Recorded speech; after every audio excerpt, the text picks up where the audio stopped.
Hello, could you hear me? Oh, that was stupid. That was shitty. Okay, so excuse the me not hooking the mic up. Excuse me for not hooking the mic up. So, I was saying that tonight's live, since I just got home from work, so I'm a little bit tired, and it's late, so I figured, but I still want to do a live. So tonight's live will probably be a bit short. Usually the lives go for about 2 hours or so. Hopefully, I have just a few videos I wanted to check out and a topic I wanted to talk about. So, that's pretty much it. Um, okay, so if you guys haven't checked my second channel, please do. So on my second channel and my TikTok recently, I've been talking about the tariffs. Um, right now, America is tariffing China. I don't think it's gonna last. America is addicted to cheap goods. America is addicted to using uh, Chinese cheap labor. They don't want cheap labor. They don't want to use cheap labor here in the U.S. But hey, it's okay to use China's cheap labor because it's not in your face that these people are making like $1 an hour or so. So I don't think it will last.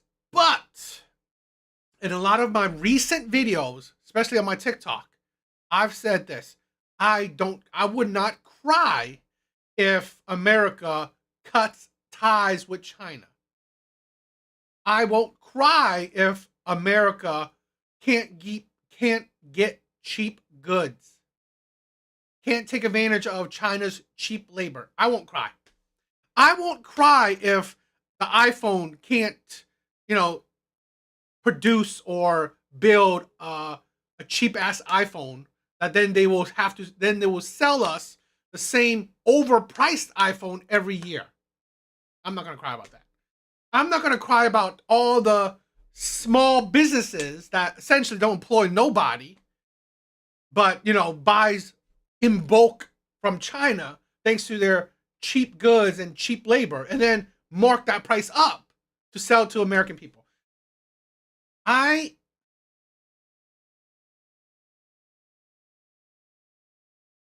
Here's the thing. I personally I don't think that's China because China is a socialist country. There's no unions. This is a thing where because apocalypse that could be true, but that isn't true in China. And you know what? Who knows? Maybe I'm wrong, but we all know that Americans or other countries they get things from China, not because it's quality made, but the production it's low. It's cheap labor, cheap labor, and that's the thing. I do agree. America's cheap. America's cheap. They want to outsource. I do agree. So and like I said, I don't believe that we will stop because yes, we are addicted to it. But I said this: I won't cry if that becomes a reality, where we stop consuming all the shit we're consuming. We don't need more water bottles, more makeup, all this shit. We don't need more of it. We don't. And I'm not saying I'm anyone special. I suffer from, the whole shopping addiction too. I get that. So what I'm saying is that I'm not thinking about myself. Okay, think of this. I invest in the stock market. Nike. I have Nike stock. So let's say this: if the tariffs disappear, I will make money. I will make money. Nike will go up. Amazon goes up. All these American companies will go up. But this is a thing where I don't really care. It's not about me making money. It's not about me enjoying buying crap. No, it's about, I think, shopping, Americans being addicted to consuming is harmful. It's harmful to us. Only in the West, where we have a problem with hoarding, we have a problem with overbuying shit. Please check out my video, okay? I did one on my second channel, okay? Devil's Avocado. Please check it out. I'm gonna put more videos about this topic on that channel, so please check that out. I also have more of this on my TikTok. Yes, hit the like button, my brothers. So tonight will be a pretty short stream. That's pretty much the topic about how F China. I don't care if America cuts ties with China. I would personally actually love it. I think that's better for the West, where we cut down on buying. We cut down on buying. We buy too much shit. Nike, Apple, all these clothes, H&M, Primark, all these things. Cut down. I'm not saying make it disappear or like 100% no more, but I would not cry if all of a sudden we have to stop buying crap. I won't cry. But you will hear, if you want to check out my full thoughts, please check out that video on my second channel. So, I have a few videos that I want to check out. If you guys like the material, please watch it with me. But tonight, like I said, it's gonna be a pretty short stream. I just got off of work, so I'm a little bit tired, but I still want to stream. I still want to, yes, so much electronics. Why the hell do we need so much? Why the hell? It's like, and I'm not saying I'm anyone better. So that's what I'm saying. Yes, if we go back to how it was, I would kind of benefit anyway, monetarily with my stocks, and for me to buy a whole lot of crap. Yes, I'll probably feed my addiction as well. But this is the thing where I'm not thinking about myself. One, I'm thinking about my people, American people. I'm thinking about the world. We consume so much crap. Guess where it goes? Landfills. All that shit will eventually go into garbage, trash. So really, yes, America will be fine. They should never outsource, because outsourcing has increased production. And with increased production, we have to increase consuming. So, yeah, but I'm going to watch a couple videos that I want to check out. It's not about, tonight will be a bit different. It's not about women and shit like that. So if you guys don't like it, I understand. But this is a kind of a topic I've been a bit passionate about lately. So if you guys want to watch it with me, cool. If you don't, all good, my brothers.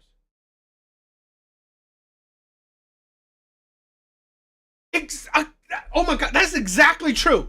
Exactly true. Like, I had an iPhone 10. I had an iPhone 10 for years. I only had to switch because it got stolen from me. Why do we as people need to buy a new iPhone every goddamn year? It's the same iPhone. It's the same phone. But you know what? We are addicted to buying. We are addicted to buying.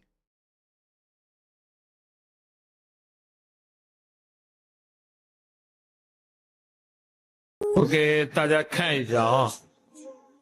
Let me show you. These products for export. Due to the tariffs from yesterday, all the orders shipped overseas are stuck. So many goods are now piled up in the warehouse. If we go under because of the trade war, remember the name of our company. On April 9th, a factory manager... I won't cry if these businesses, small businesses, manufacturing businesses, go under. I'm sorry, I'm not. We don't need more cheap goods. We don't need more sneakers. We don't need more phones. We don't need more clothes. We don't need more shit. From Tide Zone. It's like, back in the day, our money saved, invested, or just saved, so we can buy a house. so we can buy a car that we keep for years. Now we want to buy luxury goods. Luxury goods. That wasn't a thing. That wasn't a thing 50, 60, 70 years ago. Now it is. Now, I'm not saying that it's fine, luxury goods, it's whatever you enjoy, but it's like, it's still overconsumption. Zhejiang shared a video showing products unable to be shipped due to the tariff. And we can make it better. I think we can make it better over here. Plus, that money, our money, cycles through our people, our own economy. Guess what? Our money is cycling to other people's economy. We essentially, if you have studied a little bit, Americans' money has actually made China more prosperous, has increased their economy. And fine, that's great and all. I mean, I'm not saying that, I want them dead or anything. It's not that, but it's like, why? You gotta think, why is our middle class, our American middle class, shrinking and disappearing? Because our money is either going to the rich and disappearing from the poor, or making other countries more prosperous. With goods piling up in the warehouse. On the same day, an employee from a factory in Jiangsu also posted images of an empty workshop.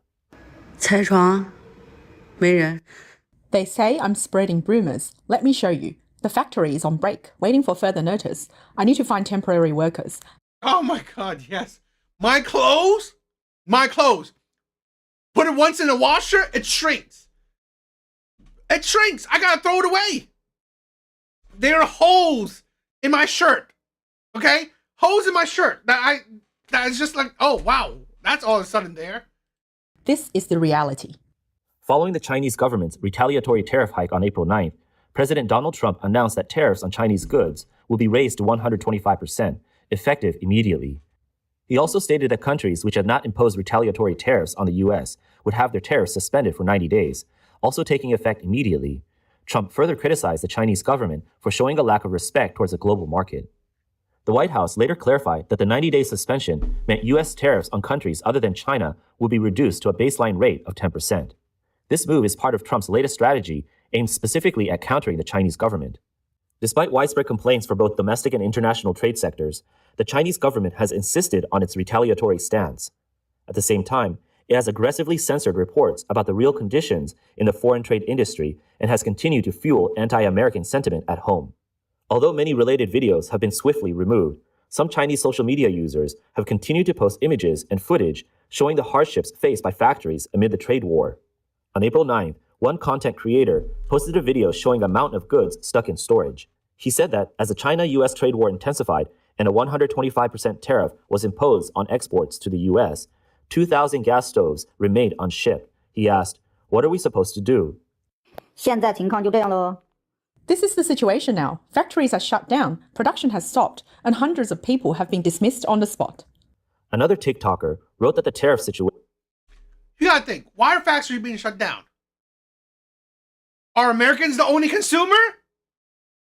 This is the thing.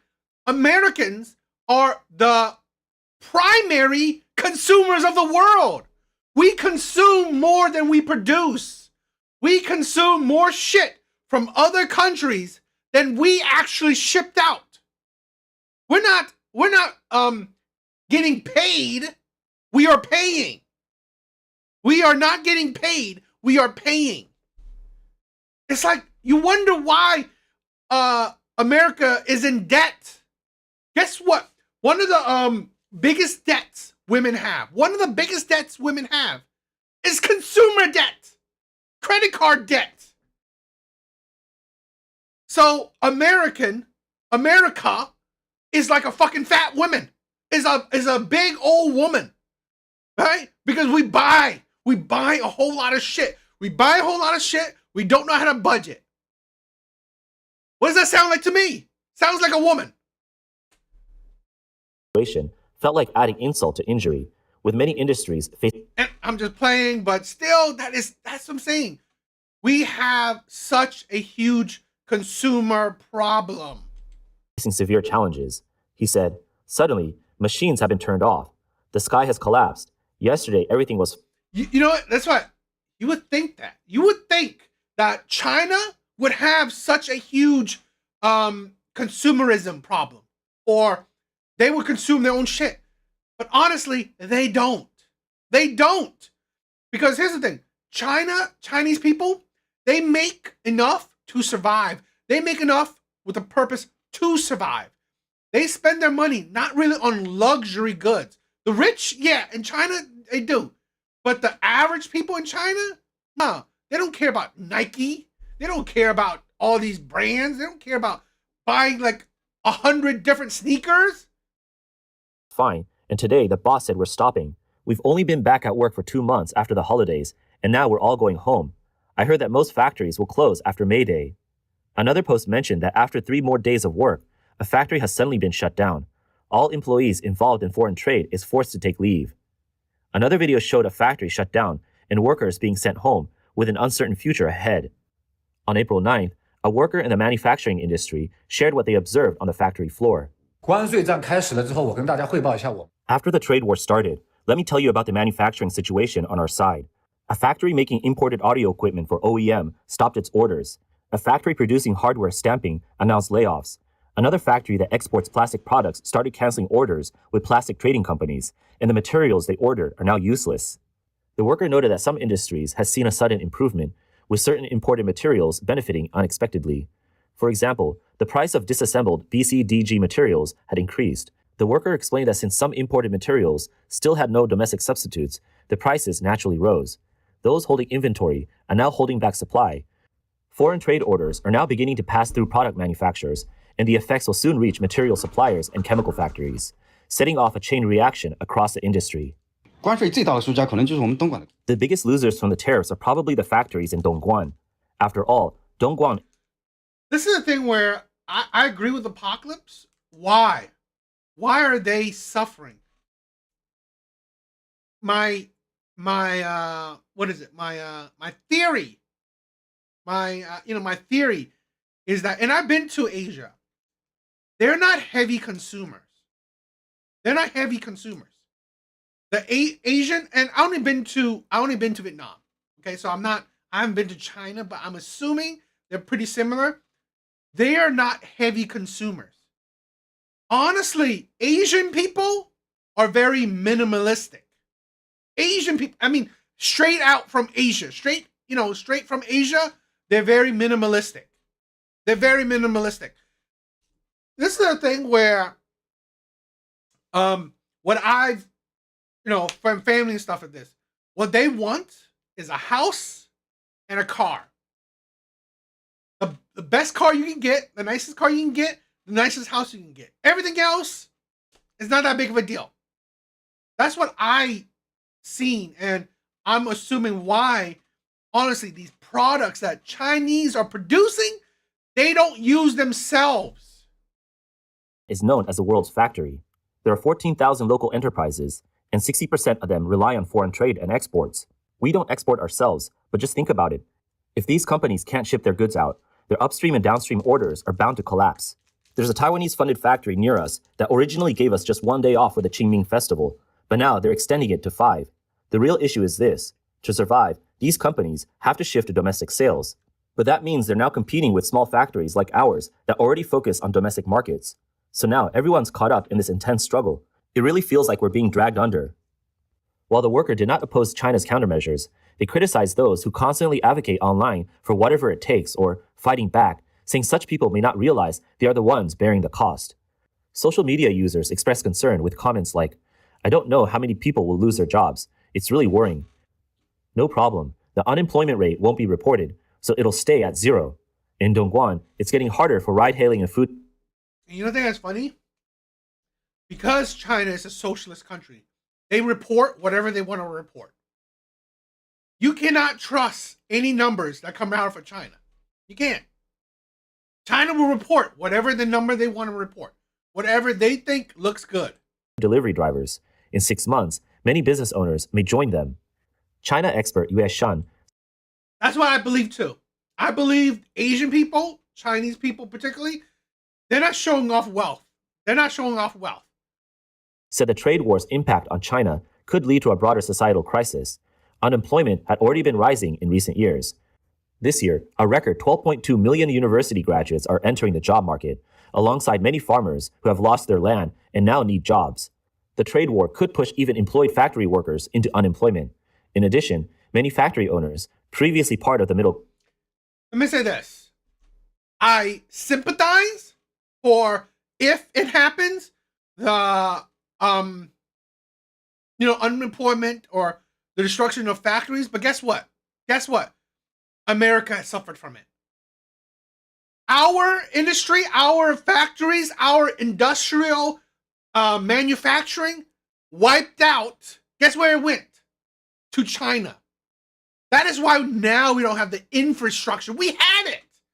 Everything you could produce in China, we could have produced, and we had produced in America. We could have produced and we had produced in America. But guess what? Americans can't compete with cheap labor. They can't. And willing cheap labor. These people, because yes, the minimum wage is different, they will quietly take the $1, $2, $5 wage that they get. class may fall into poverty due to bankruptcy, potentially triggering an unprecedented wave of joblessness in China. On April 10th, a Zhejiang factory owner who runs a lingerie business voiced frustration late at night, saying the U.S. tariff hikes are affecting not just export factories, but domestic businesses as well. 睡不着两句啊，这次这个增加这个关税。 I couldn't sleep, so I thought I'd chat a bit. This round of tariff increases is seriously affecting everyone in manufacturing. Some people say, what does that have to do with domestic sales? But actually, it's hitting us hard too. For instance, it's really difficult to source fabric right now. Large spinning mills would rather shut down. They have massive daily operating costs. In the past, 50 to 60% of their orders came from foreign trade. Now that those have disappeared, the costs are just too high to keep running.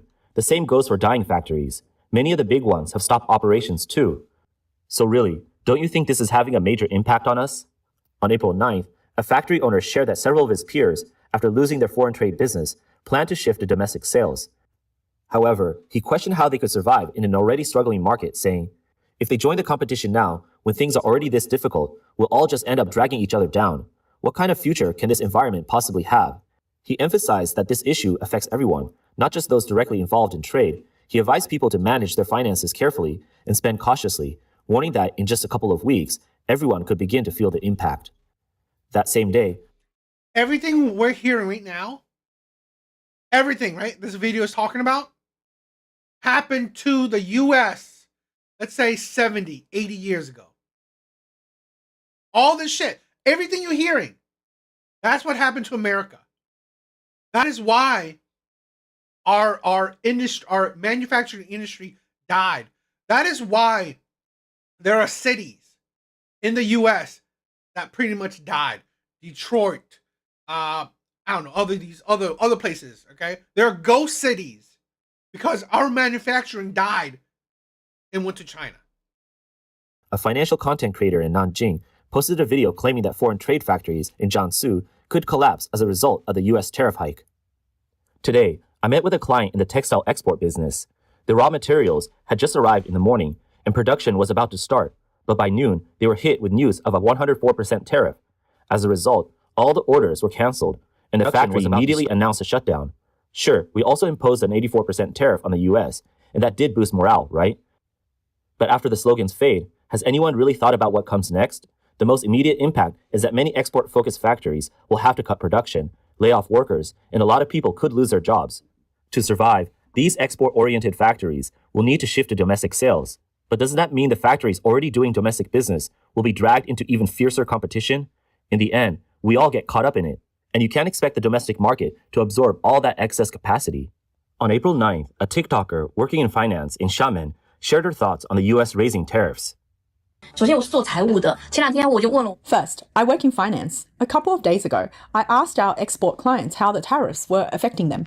They told me that 90% of their business has been suspended, and that was when the tariff increase was just 54%. Now it's likely that everything is on hold. If the trade war drags on, exports will be impossible, and all the related industries will be affected. Factories, international logistics, platform promotions, all of them are without orders, and we won't be able to collect fees. Just the income loss for people in these industries is huge. You may think I'm Asian, okay?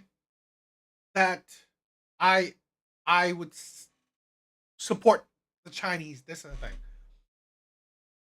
I've said this before where I love America. America has given me the life that I have now. And I'm American born. So, being American born, loving America, I want better for America. For America, for Americans. That's what I care about. That is what I care about. If you are American, I want better for you. I will not cry. And I sympathize. But I won't cry if America cuts ties with China. If we stop outsourcing our shit, our manufacturing to China, boo-hoo, I'm not crying. If all of a sudden now that we have to, cut back on buying shit, I'm not gonna cry. Huge, let alone the inflation the tariffs will cause, leading to a chain reaction. So really, don't change jobs too easily this year. Holding on to your job is the best thing you can do. Another female TikToker shared her experience with the US raising tariffs. Trump 这个加关税的动作，可能很多人都感受不到，但是我真要哭瞎。Trump's tariff increase might not have hit many people yet, but I really have to laugh it off. Last month, our US clients imported our products and the tariff was already 45%. At that time, the clients were desperately asking me for a price cut, but I couldn't lower the margins any further. As you know, the US... Serious? You think you can get China to lower their margins? They're barely paying their workers. Literally, I'm seeing products. Let's say this. I saw luxury purses and shit, or Nike sneakers, or like $2. $2 a sneaker. It's what? You want them to sell $1 sneaker? Guess how much their worker will be paid. So you think China is that's how China can sell, right? That's how China can sell. That's how China can undercut American manufacturing. They're not making much of a profit.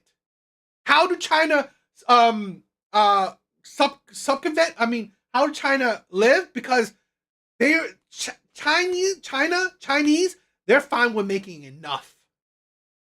The Chinese are fine with making enough. They don't need to make 2 times, 3 times the profit. They honestly, the Chinese, they're fine with living at their means. They're not looking to live beyond their means. They're not looking to be billionaires, millionaires. No, they're looking to stay in business. That's what they're looking for. Stay in business, have enough money, not overabundance. And they do it by volume, not necessarily, making a lot of money in this thing. No, they make a little bit here, a little bit, and all these things. It's the volume. Market isn't sensitive to prices, it's sensitive to quality. With 45% tariffs, we were barely holding on to our quality-sensitive products. But after these recent changes, I'm really embarrassed to ask the clients to place orders. They said they are still discussing, and I just replied with one word, okay. Because honestly, I don't even know what else to say. She pointed out that many foreign trade influencers offering so-called countermeasures were being unrealistic. Faced with such steep tariffs, there are no real strategies, only the option to endure. When prices double, will customers still accept them? If not, the deal is likely off. She stated bluntly that unless a business is essentially giving products away for free, like a charity, no one would be willing to import regular goods under such high tariffs. On April 9th, an article published on a Chinese WeChat public account described the current situation of China's foreign trade industry. The author explained that on April 8th, they sent a survey to around 20 friends involved in foreign trade, asking how they plan to respond to the new U.S. tariff policies.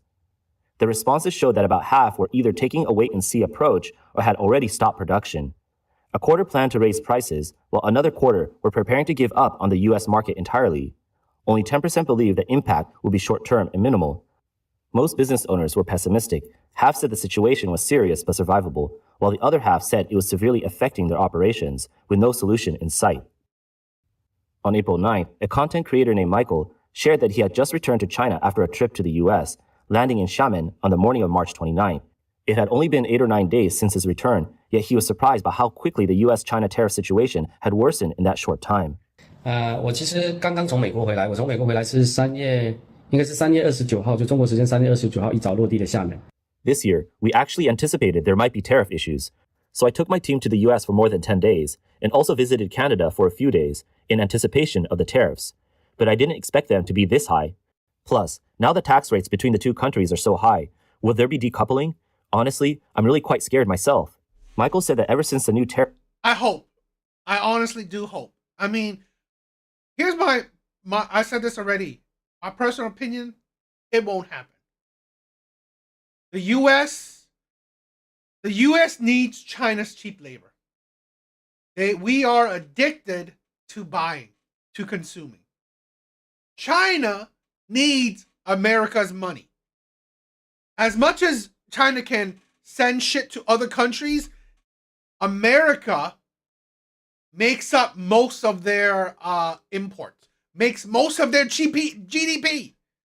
Our money goes into China more than other countries. More than other countries. Tariffs were announced, his company took an immediate hit. One major client officially moved a $10 million order to Malaysia, which directly cost his company at least $2 to $3 million in losses. Let's take a quick look back at how this tariff war unfolded. It started on April 2nd when Trump announced the U.S. would impose 4%. Not to be outdone, Beijing announced on the evening of April 9 that starting the next day at noon, it would impose an 84% tariff on all U.S. products. China's Ministry of Commerce... F China. I mean, like, it's not like America's importing much to China. So really, whatever. Because here's the thing. China restricts U.S. imports. They don't buy a whole lot from the U.S. Because, to be honest, we don't produce a whole lot. You won't find an American car in China. You won't find it. iPhones, it's a small market. iPhones are not that big. I think Huawei is bigger in China than Apple is. Tesla is not that big in China. China promotes their own brands more than they do American-made brands. So really, and you think about this, Nike, all these other clothing brands, China makes it. So they just needed to take off the swoop, the Nike swoop, and you still have essentially a Nike shoe, just without the swoop. Also rolled out sanctions against 18 U.S. companies. 6 were added to the unreliable entity list, meaning they're banning from importing, exporting, or investing in China. The other 12 were put on an export control list, restricting military-related tech transfers. Shortly after that, Trump fired back again, raising tariffs to 125%, effective immediately. According to Reuters, China responded by censoring all online discussions of tariffs on platforms like Weibo and WeChat, while at the same time amplifying anti-U.S. messaging. On April 9th, China's State Council Information Office quickly released a white paper titled China's Position on Several Issues Concerning Sino-U.S. Economic and Trade Relations. It claimed the U.S. broke previous agreements and forced China to respond, while also trying to make China look open to negotiations. The paper accused the U.S. of using issues like fentanyl and port taxes as excuses to pressure China, painting Beijing as a victim. That same day, China's Ministry of Foreign Affairs declared that China had the strength and confidence to handle the risks and challenges ahead. It also claimed that global investors were still optimistic about China's economy, saying that abandoning China is like abandoning the next decade of growth. But on the ground, things look very different. On April 9th, Zhou Ning, an e-commerce seller from Jiangxi, told Radio Free Asia that China's business climate is now the toughest it's been since the reform and opening up era. He said the U.S. canceling duty-free treatment for small parcels have been devastating for millions of small online sellers. Tariffs on e-commerce packages mean we can't lower costs. That makes it really hard to sell overseas. For Chinese e-commerce, profit only comes from high volume. It's not just me. Everyone running an online store is in the same boat. Zhou Ning predicted that China would face a new wave of business closures, and foreign and Taiwanese invested companies would likely also suffer. Regarding China's increased retaliatory actions, U.S. Treasury Secretary Scott Bessent said on April 9 in an interview with Fox Business that Beijing's actions were unfortunate and a loser for them. He emphasized that U.S. exports to China were 5 times less than China's exports to the U.S., meaning that the tariffs would hit China harder. Bessent also warned that if Beijing further devalued the yuan... Think about this, okay? Anyone, and that's why I'm part of the very few who are pro tariffs. Because here's the thing. I do not care if we cut ties from China. I do not care if Americans consume less. I don't. I'm actually for it. I'm for us cutting ties with China. I'm for us consuming less. Let's make quality goods and buy very sparingly. How about buy a phone that lasts 5 to 10 years? I mean, come on. This is a thing where if you hear any detractors of tariffs, they are essentially just saying, they are saying, it's going to hurt America. Why? Why is it going to hurt America? Because we can't buy cheap goods. It's going to hurt America because we can't buy cheap goods. If that's what it's going to hurt America, I ain't going to cry. I ain't going to cry about that. So really, seriously, that's not a compelling reason for me to be against tariffs. And like I said, I suffer from consumerism. I do. But again, in the long run, in the bigger picture, I don't care if I suffer. I don't care. If I can't buy more crap. I don't care. I'm not gonna care. I'm not gonna cry about it.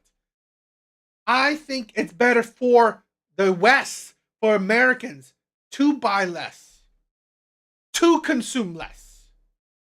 It could trigger a global tariff chain reaction. He also revealed that the U.S. government was considering delisting Chinese companies from U.S. stock exchanges and creating new export capital controls.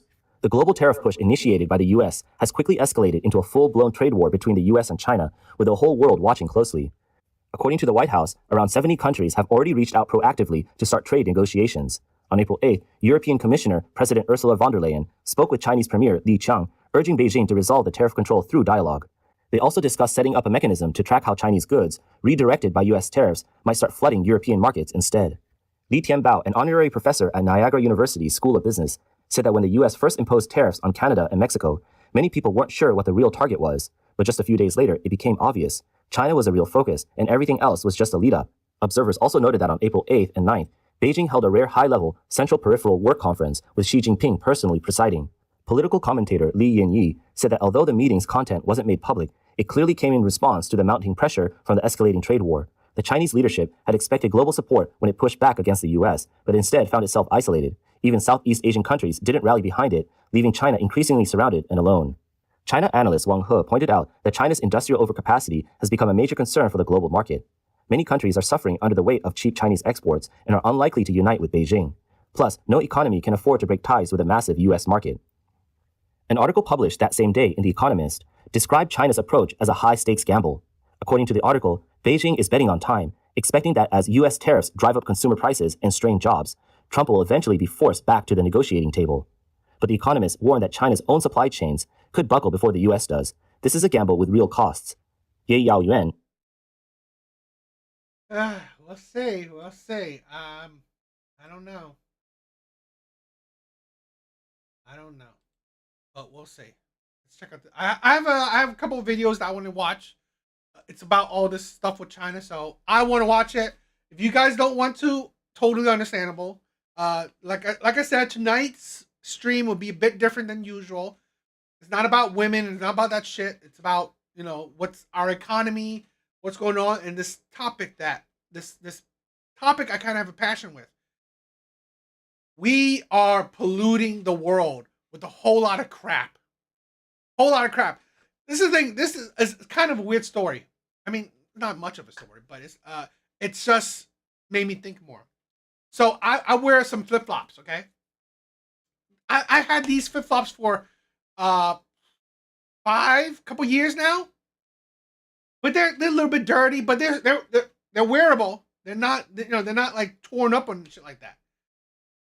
So I'm wearing it. Yesterday, my aunt gave me a new pair of flip flops. I'm like, my current ones are good. And then today, my mom bought me another pair of flip flops. I'm like, yes, I get it. These things are maybe $10, $20, but that's the thing. We are over consuming. Why are we not using products for years? Like clothes, years, shoes, phones, whatever, like 5, 10 years. Like back in the day, shit you can pass generationally. Even clothes you can pass on generationally. Nowadays, after a few wears, you throw it away. Phones, God forbid you pass that shit down. Is over, and now I'm unemployed. Where can I find a job? There are no orders, and I don't even have money to live on.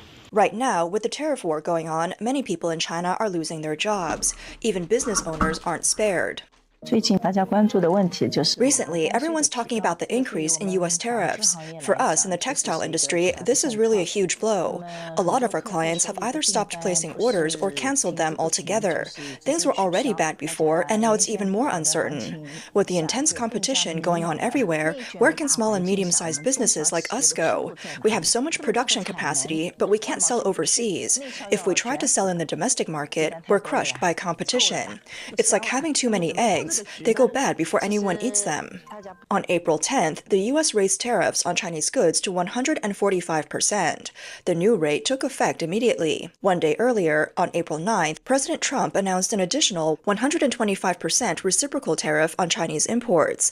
This came on top of the existing 20% tariffs, which were originally imposed because the Chinese government failed to stop illegal immigration and fentanyl from entering the United States.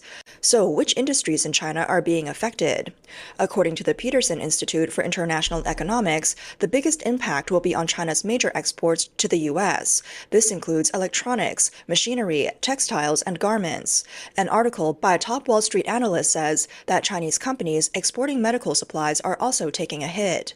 One syringe manufacturer said that 40% of its existing U.S. orders are now under pressure to renegotiate prices. Traditional industries, especially manufacturing, are under serious strain. For example, the iPhone production line at Foxconn's Zhengzhou factory is only I don't believe that anything China can produce, America can't produce.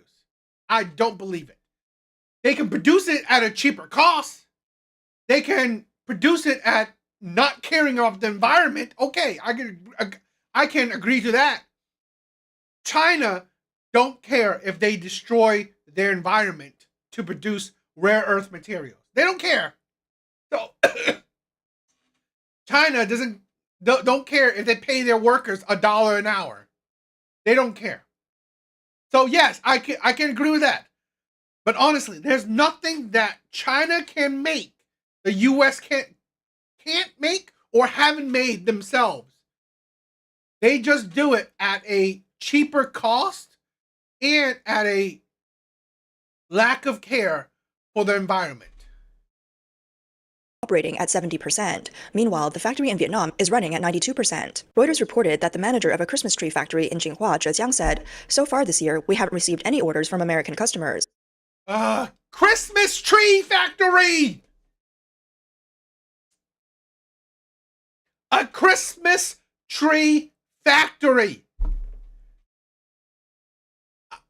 I swear to God, this is why I said I don't care if we cut ties with China. I would be happy if America, as a nation, we buy less. We buy less. We don't need Christmas trees. It's nice, it's cute, it's fun, but honestly, we don't need Christmas trees. It's clearly because of the tariffs. Normally, by mid-April, all the orders would be confirmed, but now, maybe they won't buy anything at all this year. Ms. Guo, who also runs a Christmas tree factory in Jinghua, said that a major American client had just asked her to pause a 3 million yuan order. She had already spent 400,000 yuan on materials and now fears the order might be cancelled, which could deal another serious blow to her business.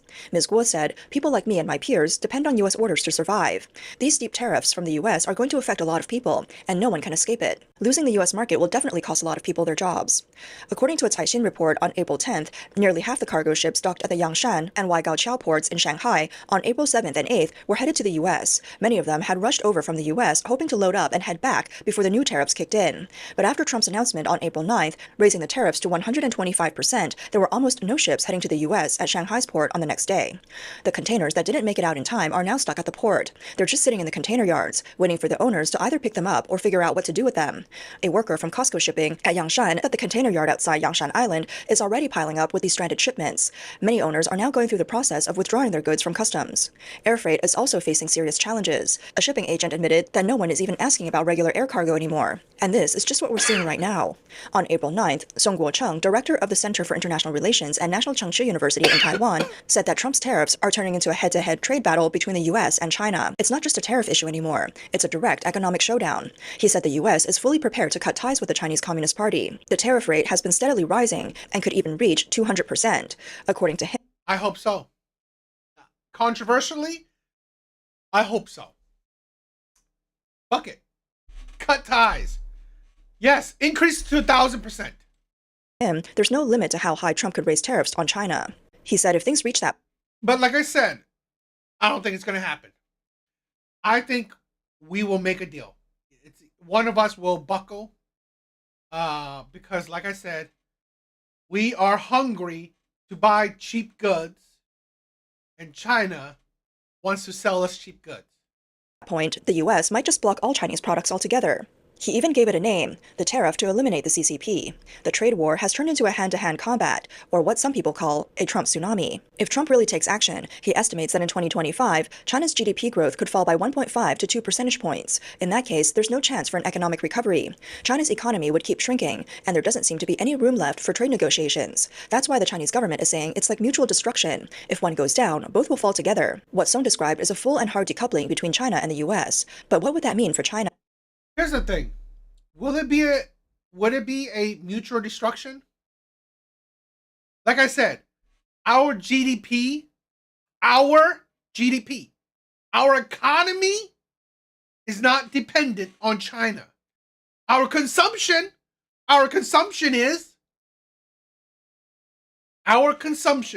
is dependent on China. I agree. Not our economy. Because we are not making money from China. And here's the thing. If we have to, if certain companies disappear, so what? If America is getting hurt in the short term, I believe like I said, I don't believe it's going to happen, but I believe it is better for us in the long term. I want us to either produce more ourselves or consume less.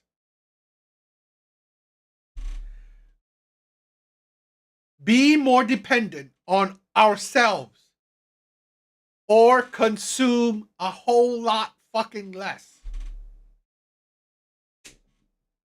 Either or, I'm fine with.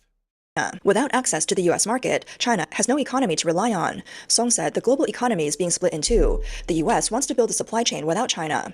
That leaves China with no choice but to try and build a supply chain without the U.S. But China has always depended on markets of Western democratic countries to drive its economic growth, even while confronting them politically.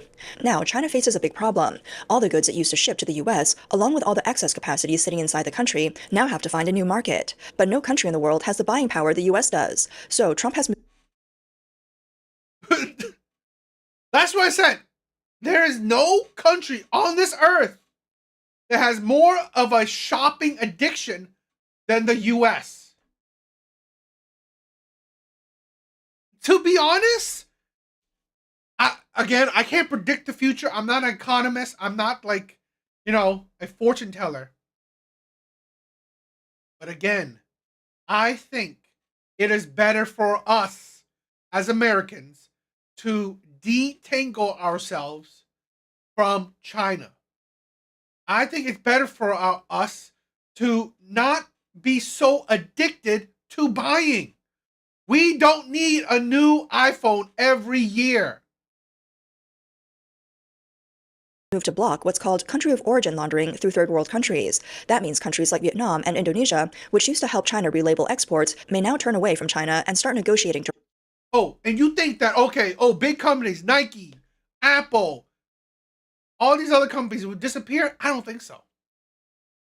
I believe that these companies will have to cut down margin.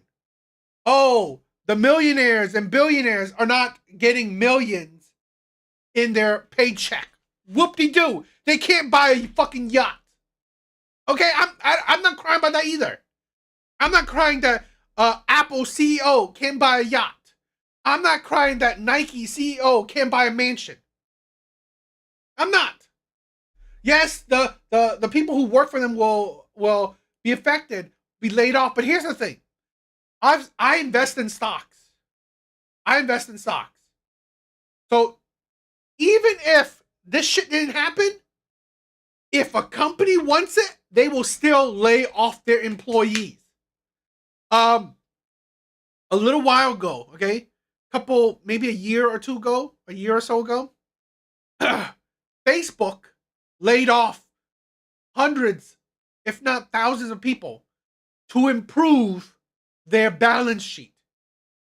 Microsoft, Google have laid off hundreds of people to improve their balance sheets. It don't fucking matter. Shit like this is just an excuse.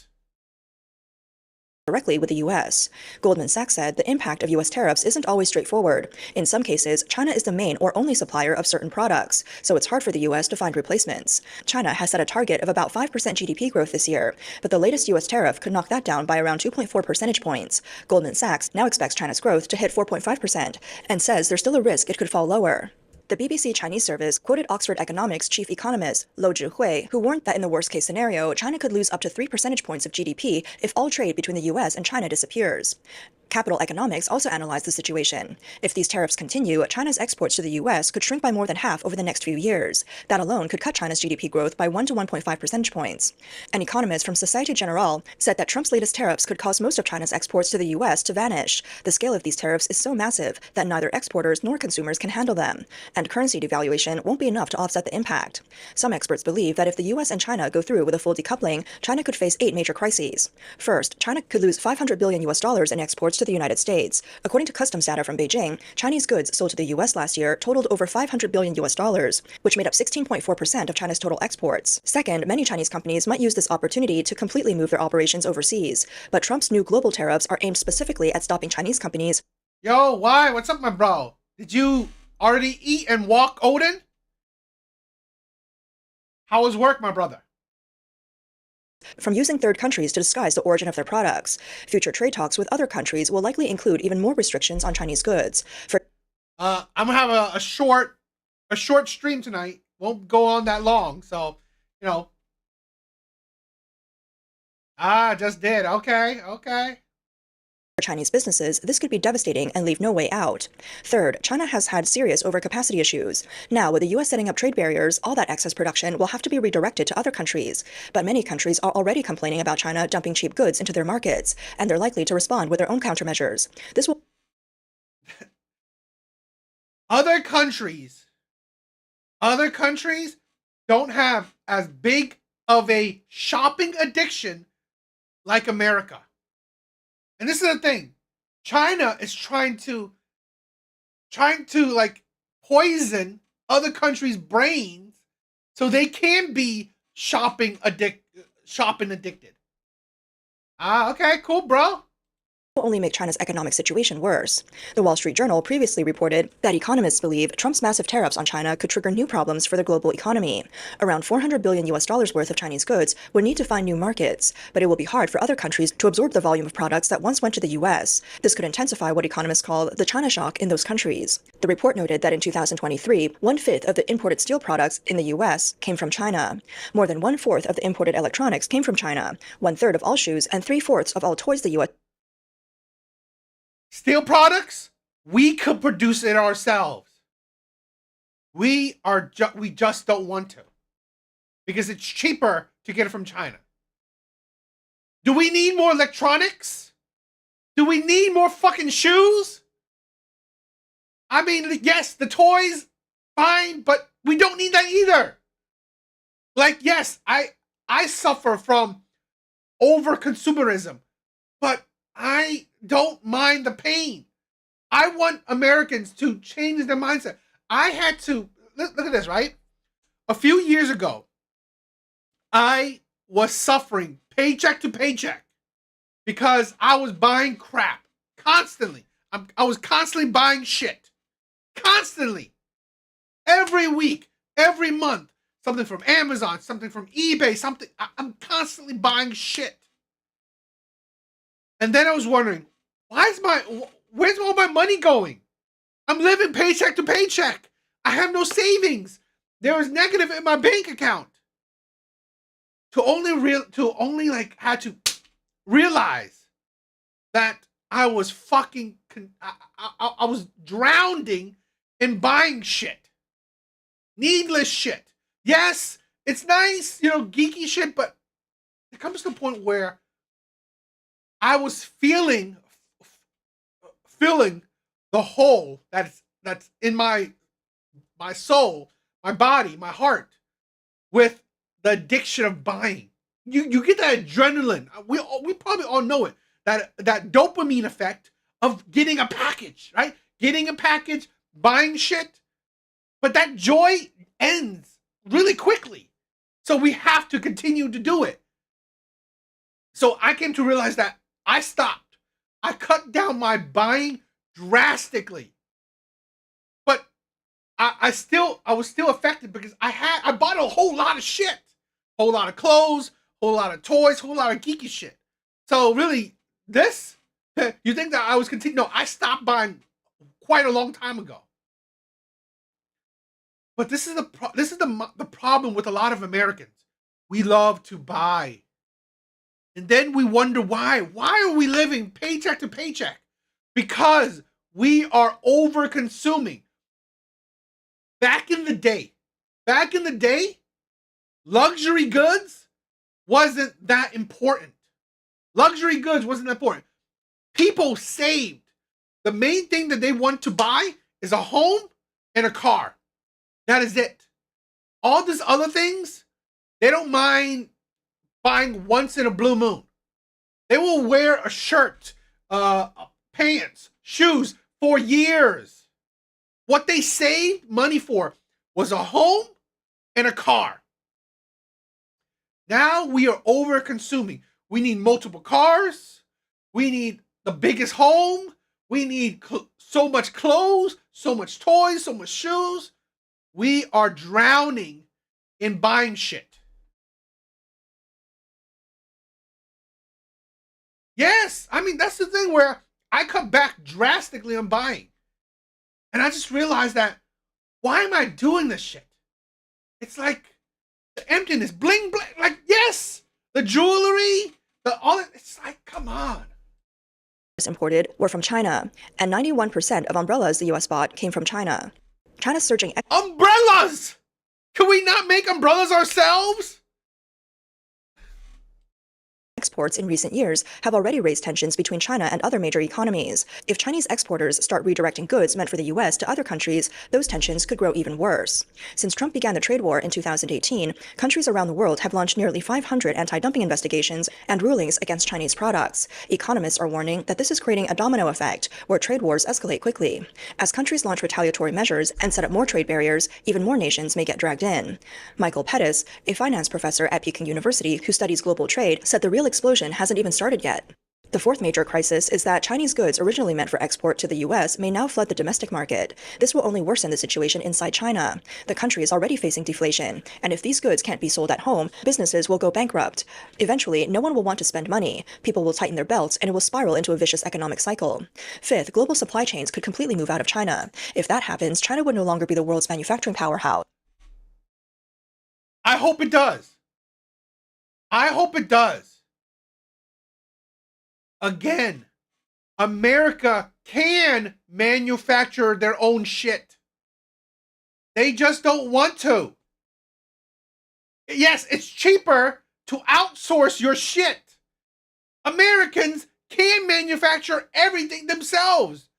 There is nothing that China makes that America hadn't already make or could have still make. We just don't want to. But that's the problem. Why? If we don't want to, then we shouldn't buy it. Umbrellas? Fuck it. Like, seriously. You know what? As crazy as it is, I don't own an umbrella. I don't own a fucking umbrella. I'm not crying when it rains. I don't own an umbrella. And they would lose the title of the world's factory. Sixth, the worst case scenario is that American and other foreign companies would completely pull out of China. That would trigger a massive wave of unemployment. Victor Shi, director of the 21st Century China Center at the University of California, San Diego, warned that the impact of tariffs could lead to millions of job losses. He also said that China could face a wave of bankruptcies, and U.S. exports to China might also completely... It's like, wow. See, this is the thing.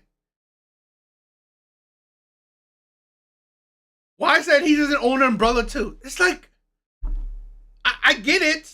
I mean, it could be, I mean, it's like, yes, there's usefulness to it, but so what? I don't need more crap in my house. I have plenty of crap. I don't need an umbrella. Yeah, you know what? A raincoat. I have a hoodie, right? Like seriously. And I drive a car. You know what? If it rains a bit on me, fuck it. Who cares? Stop. The Chinese Communist Party has proposed 6 so-called countermeasures, but in reality, all of them would end up hurting China itself.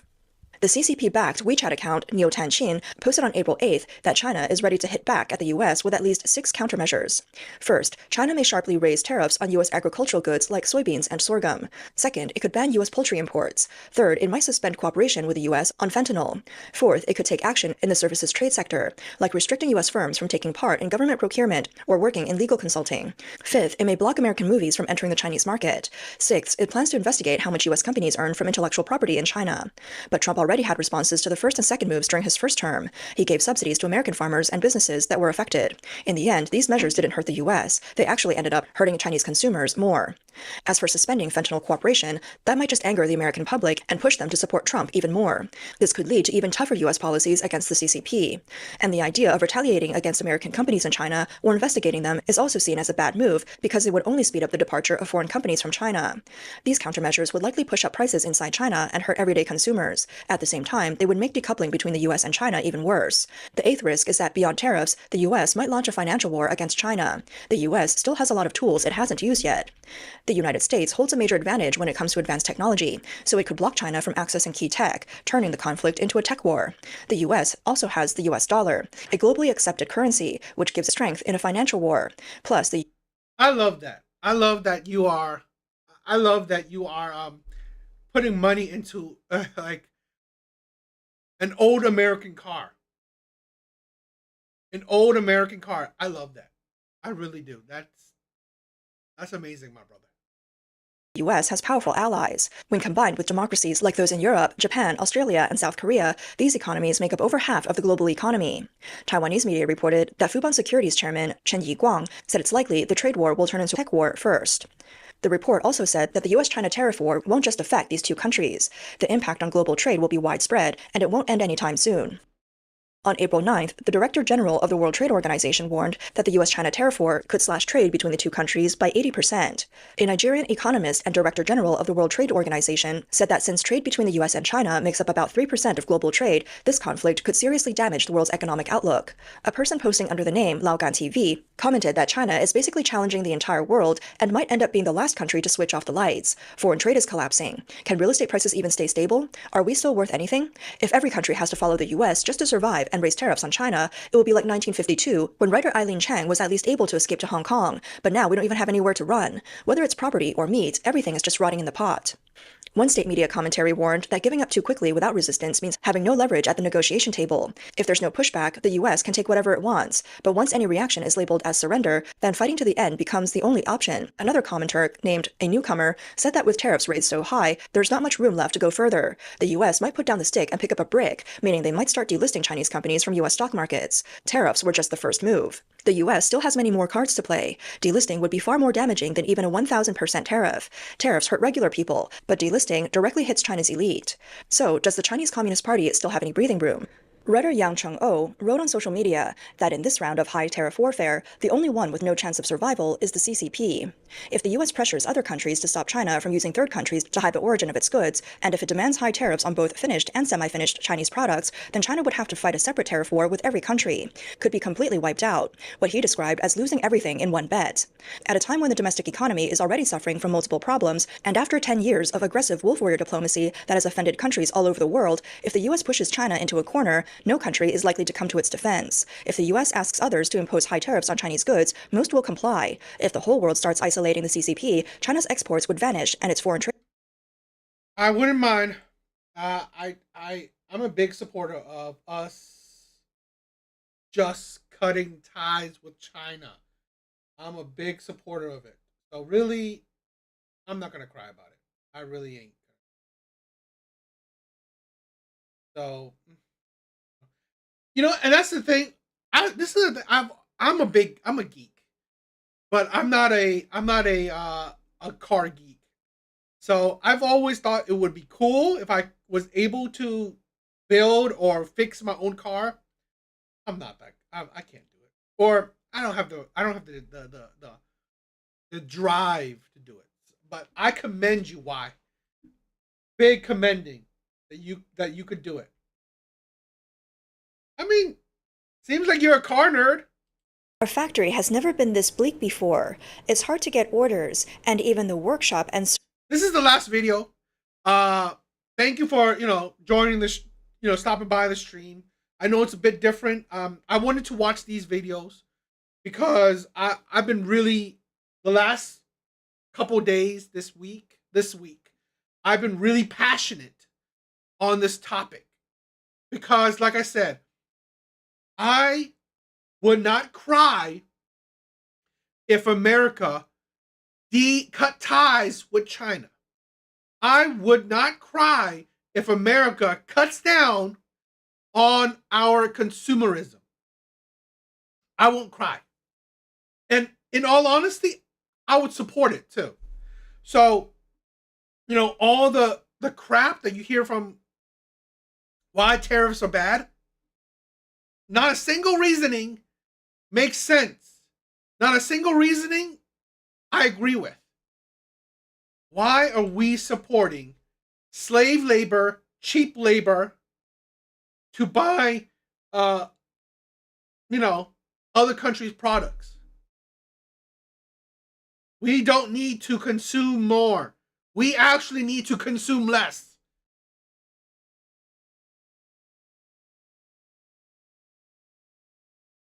Really?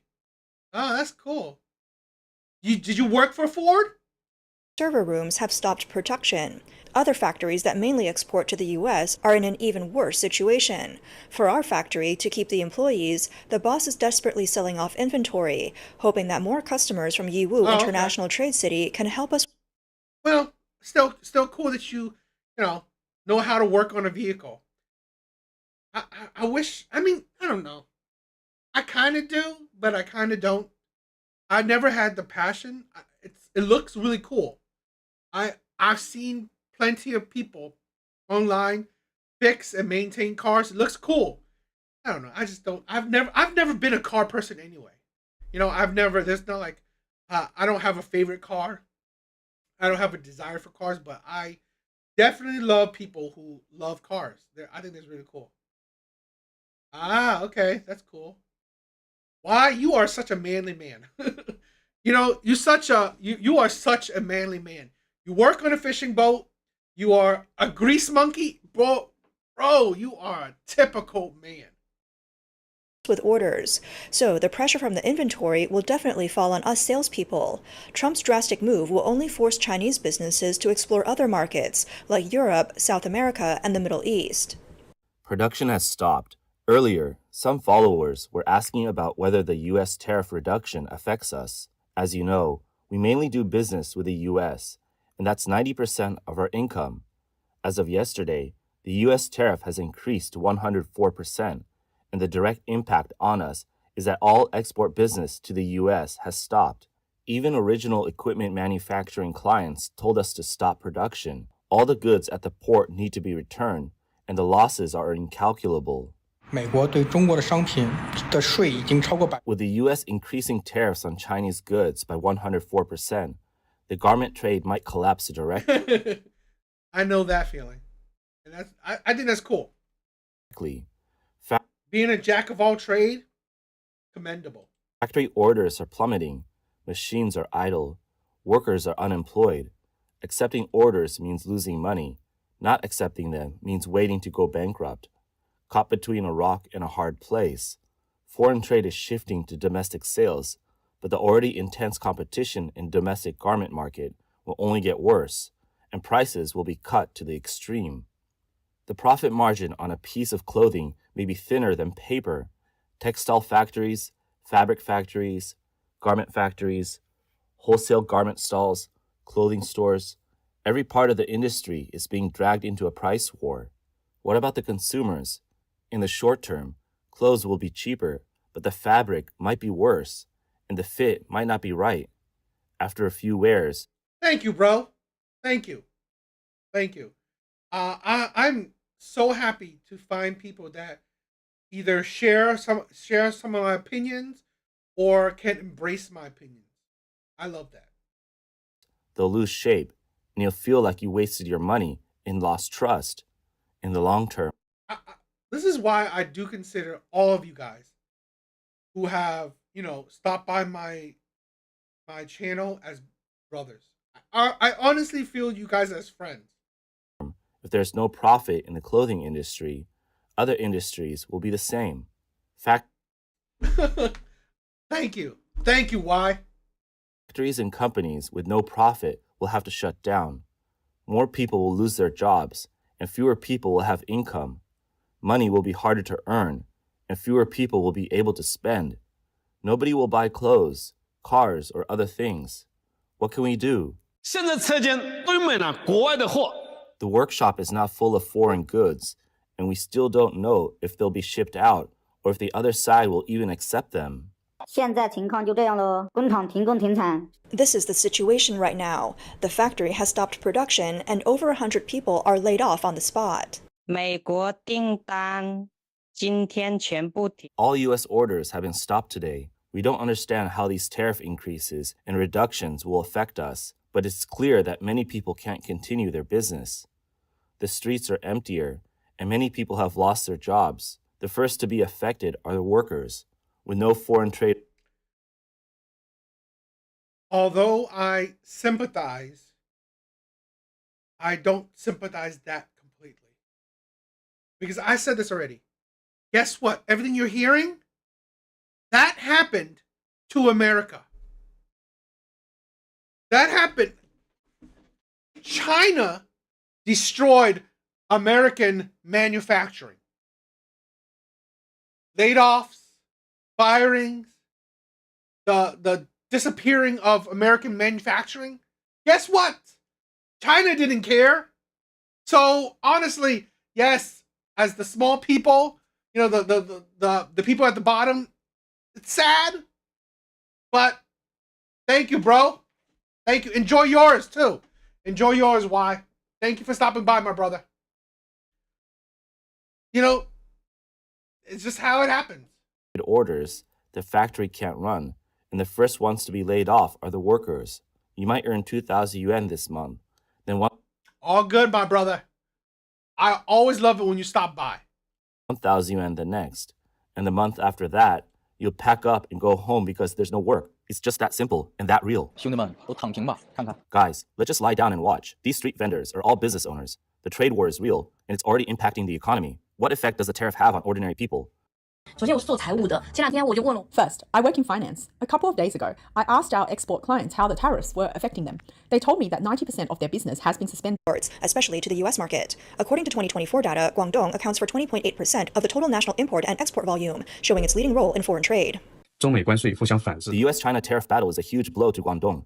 There's no doubt that Guangdong is the most affected, and it's possible that Jiangsu's GDP will surpass Guangdong's in the coming years. Guangdong is a province most reliant on foreign trade, and the US accounts for the largest portion. Guangdong's rapid rise is largely driven by trade with the US and the West. Guangdong's geographical location makes it naturally suited for foreign trade. The Wuling Mountains to the north block the... Guess what? Detroit used to be one of the biggest car manufacturing city. Guess how that went out? Right? So really, I'm not gonna cry that a city in China will hurt because they can't sell their cheap goods to America anymore. inland, while the plains to the south open up to the world. It's as if Guangdong is saying, I don't want to trade with the inland, I want to trade with the world. Guangdong is China's foreign trade hub, where countries from all over the world converge. Once the tariff war escalates and foreign trade declines, Guangdong's GDP will inevitably plummet. Many northern provinces rely on transfer payments from Guangdong to pay government salaries and pensions. Without Guangdong's support, many places won't even be able to pay civil servants. The data is available for verification. Guangdong's vast wealth is earned from trade with Europe and the US, with the US being the major contributor. This will have a chain reaction. Northern civil servants need to prepare for this. After Guangdong falls, will you still get your salaries? Entrepreneur Zhao Rensong posted a video on April 9th. 贸易战是真正的开始了。 The trade war has truly begun. The impact of these tariffs is hitting manufacturing bosses like a punch in the chest. We've witnessed the history of these tariffs. It started with a 34% increase, then 54%, and now it's directly at 125%. What does this mean for us? First, the volatility of raw materials is huge. Second, foreign trade orders have been chopped off, especially for businesses focused on the US market. These bosses have no idea where to go from here. Third, the stock market is crashing. Every sector is falling, and stock investors are really struggling. But the real danger is a tightening cash flow. Small and medium-sized enterprises may not last 3 months. They may face bankruptcy. Guangdong has been the top province for imports and exports for 39 consecutive years, crushing other provinces by a huge margin. It accounts for 1/5 of the total foreign trade in China. The escalation of the US-China tariff war will directly impact Guangdong's pillar industries, such as electronics, machinery, and textiles. The shrinking exports could trigger a domino effect. Thousands of companies are facing reduced orders and increased costs, making it hard to maintain operations, with many even facing the risk of bankruptcy. This will lead to higher unemployment, which will worsen social tensions. In this situation, public dissatisfaction could quickly build up. China's tough response to American tariffs has drawn global attention and sparked discussions. The Chinese government claims it will stand firm, but the outside world wonders how China can afford to take such a hard stance. Why does China insist on being so tough? In reality, China has limited options to respond to the tariff war. China's exports to the United States are 3 times larger than U.S. exports to China. Using tariffs and export controls in retaliation won't have a significant effect. Currency devaluation can mitigate the... China needs us for money. We need China to feel our addiction. What's more important? What's more affecting? China needs us for something good, economy and money. We need China for our dopamine addiction of buying shit. Impact of tariffs, but could lead to capital flight. The government might introduce more subsidies and export rebates, but this could worsen overproduction and lead to further deflation. The government's efforts to boost household consumption have had limited success. Statistics show that the U.S. exports a total of $3.2 trillion worth of goods annually, but only $144 billion are exported to China. U.S. exports to China account for just 4.5% of its total exports, so China's tough stance on tariffs doesn't really affect U.S. exports. Looking at China's export data, according to the General Administration of Customs, China's total exports to the U.S. in 2024 were $520 billion, out of a total of $3.4 trillion in exports. Exports to the U.S. made up 15.3% of China's total exports in 2024. In 2018, during the peak, exports to the U.S. accounted for 17% of the total. In 2024, China attempted to diversify its reliance on the U.S. market through the Belt and Road Initiative and trade with developing countries, which make up 50% of total trade, but it's still hard to shake off dependence on the U.S. market. Moreover, U.S. consumption accounts for 69% of its GDP, which is among the highest globally. This indicates that the U.S. market's high purchasing power is difficult to replace. From an economic perspective, it's hard to explain the Chinese government's response to the tariffs. Behind its tough stance lies a more complex reality. Some commentators believe the U.S.-China trade war isn't just a clash between 2 countries, but a battle between 2 different political systems. CCP General Secretary Xi Jinping faces a dilemma. He cannot appear weak in front of the U.S., but retaliating could escalate the trade war further. If he backs down, it would undermine his legitimacy as a leader. On April 4th, U.S. Treasury Secretary Scott Bessent said that one of the purposes of tariffs is that the U.S. is confronting other economic systems. He pointed out that China's economic system is drastically different from that of the U.S., with low costs, often referred to as slave labor, and supported by subsidies and loans for industry, alongside many non-tariff barriers. He argued that China has such a large trade surplus with the U.S. that it needs the Yep. How many? U.S. market to survive. In response, Professor Wen Guangzhong, a retired economics professor from Trinity College in Connecticut, You know, I always wonder why we don't do more with Alaska. I mean, I don't know. I would think that Alaska has a lot of resources. I mean, I guess that we want to keep the environment, but I don't know. I just think that Alaska has a lot to offer. And it's such a unpopulated state. told the media that Secretary Bessent views the issue from the perspective of whether it will promote the happiness. That's the thing where I think, and I get it. Again, Alaska is very wilderness, thing, but I don't know why Alaska, with so much resources, it could be a powerhouse. I don't know. I think it's crazy. I really think that Alaska could be a powerhouse. And income growth of ordinary people. He believes that if China continues with its retaliatory stance, the welfare of the people will inevitably decline. However, he argued that the CCP does not see it that way. Historically, the CCP has always needed an enemy to justify its struggles. Wen Guangzhong stated that China's economy is already in a serious downturn and will certainly continue to decline, but the CCP can use both evidence and lies alternately, shifting the blame for all the costs onto the US and the people.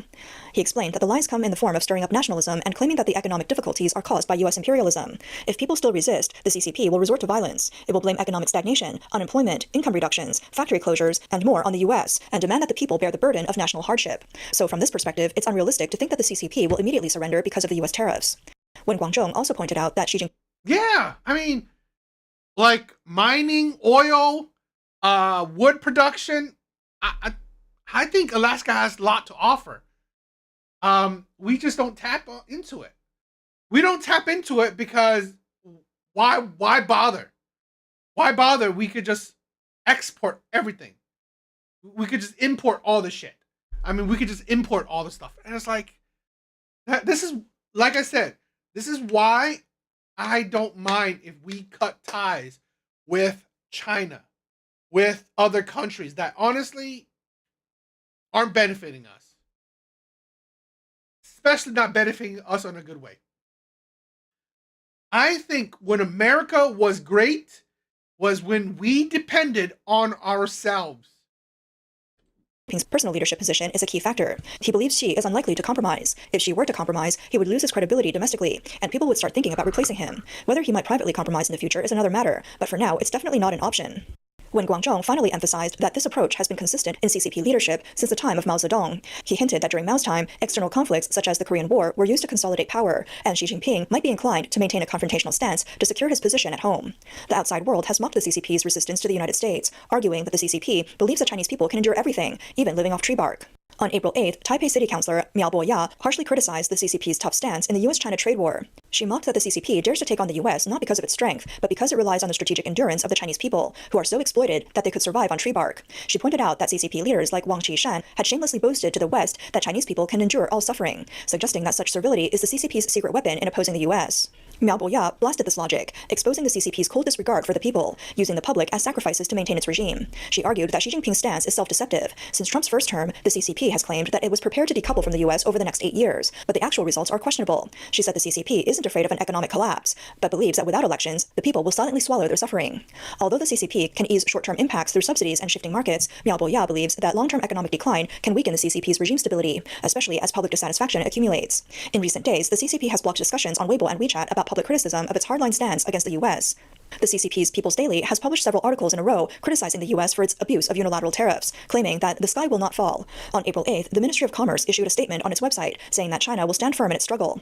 On April 9th, the Ministry of Foreign Affairs continued its rhetoric, asserting that China has the capability and confidence to deal with risks and challenges. On April 4th, Chinese Foreign Ministry spokesperson Mao Ning shared a video on X featuring a speech by former Chinese Communist Party leader Mao Zedong from over 70 years ago during the Korean War. The CCP refers to that war as the war to resist America and aid Korea. In the speech, Mao stated, "As long as they want to fight, we will fight, and we will fight until..." That's the thing where we have so many states that are not doing well, or states that can't. Our country is bigger or just as big as any other country. But why are we not sustaining our own country? I'm always amazed that we're not manufacturing our own goods. Because oh wow, it's cheaper otherwhere.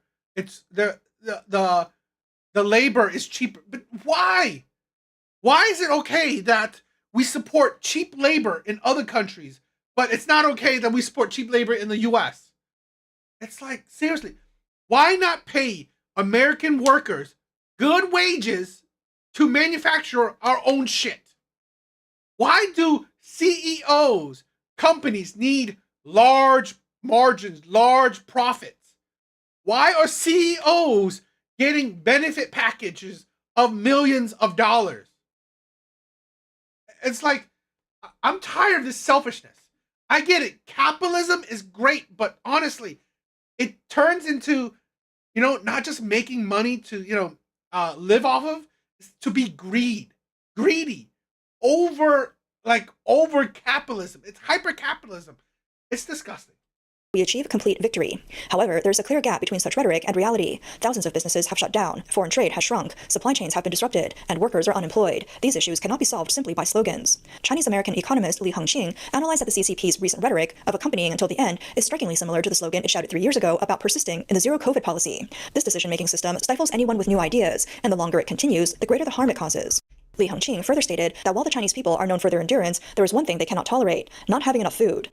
With tariffs reaching 125%, China has effectively decoupled with the US, and businesses can no longer operate. When businesses collapse, the direct impact is on employment, meaning that the Chinese people could face hunger. He added, graduates from a few years ago still can't find jobs, and now another 12 million graduates will be entering the job market. What will happen? Will it not lead to social unrest? That's why the CCP is very nervous and has recently strengthened an organization called the Social Work Department.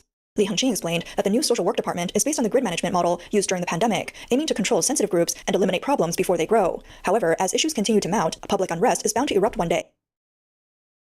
It is what it is. I'm not gonna, like I said, I don't think that this will last. I don't. Like I said, I think Americans are too addicted to consuming, and I think China loves our money. That's it. So I don't think this will disappear. But me personally, I hope that we can and we do cut off China. That we're not relying on China. That we're not, that we can detangle ourselves from China.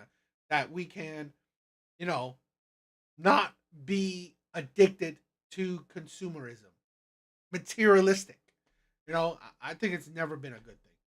But yeah, you know what? I don't even remember the earthquake, of 2018. I don't even remember that. That's crazy. That's crazy. But yeah, I think that's it for tonight. Like I said, it was a short stream. There was just this topic that I wanted to talk about. So it is what it is. I thought it was, me personally, it's an interesting topic for me. I mean, it's understandable. I've been to Anchorage a few times, only the airport. So, but it's every time I went, it's a whole lot of snow. But I think it's cool that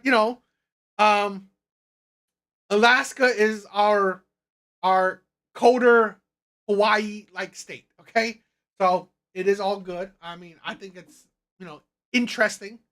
But yeah, please, if you guys really want to listen to more of my views on this whole China shit, I have a video that's pretty popular on my second channel. Okay, on my second channel. So if you guys want, please check it out. It's getting pretty popular for me. About 2.5 view, 2,000 views. That's decent for me. So yeah, I googled it. I had to Google it. That's crazy. A 7.1. was that's a pretty crazy magnitude. But I'm glad that, that Alaska, survived through that. So yeah, but guys, like I said, short stream tonight, a little bit different. Live in the big city. Yeah. That's good. I'm glad that the bigger cities, shit like that might not happen. So that's good. But yeah, why Apocalypse was here. Thank you guys for stopping by. I hope you guys have a good, good evening, good night, good rest of your night. But yeah, that's it for tonight. That's it for tonight's live. Glad you guys came by. I love you guys. You guys are amazing. You guys are my friends. Hope you had a good week. Hope you have a good rest of your weekend. But yeah, thank you guys for watching. Why? My brother. Have a good night, my brother. All right? Love you. Later, guys.